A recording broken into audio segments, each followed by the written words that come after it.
Professor Geva. I'm a documentary filmmaker for the past 30 years and founder of the Ethics Lab, a collaboration with CILECT, the World Association of Film Schools, and head of the soon-to-be-open BA program of Education and Digital Culture at Beit-Berel College. The purpose of teaching ethics is really to be able to allow people to know themselves better. This is the most complicated task humans face in their life. And that's why the Ethics Lab offers you a program that will allow you to own sharp, sophisticated, yet very simple tools that will allow you to navigate your moral landscape.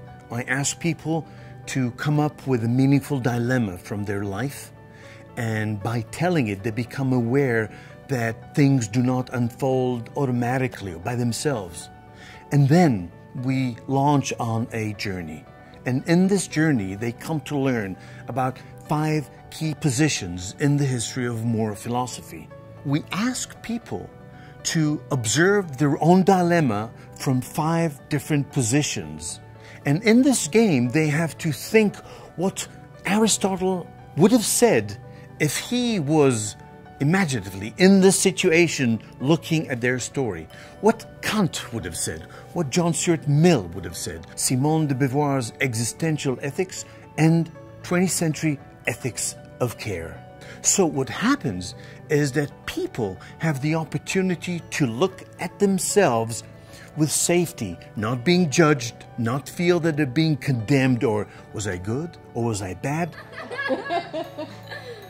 They gain the perspective of understanding themselves rationally, critically, yet very intimately.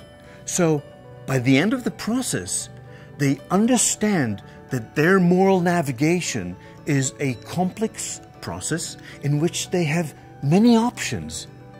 This project indeed started with film schools and with filmmakers, but in fact, it is about human beings. It is about people in all walks of life, in all disciplines, in all trades. 30 years ago, I made my first film in Auschwitz, and while I was filming, a lady survivor approached me and said, 50 years ago, a German officer told my mother to turn to the left. He sentenced her to death and me to life. And now you, in the same spot, ignore me with your camera and in fact sentence my story to death. She died the next year, and the image of her not being recorded by my camera kept haunting me throughout my life.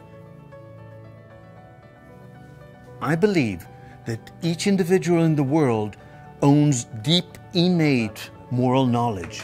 But still, you have to have some absolute points of reference in the light of which you will be able to navigate yourself in this radically complex life. I'm utterly convinced that if we want to have hope, it will come from convincing people that they own their journey and they have a reason for them to want to be better.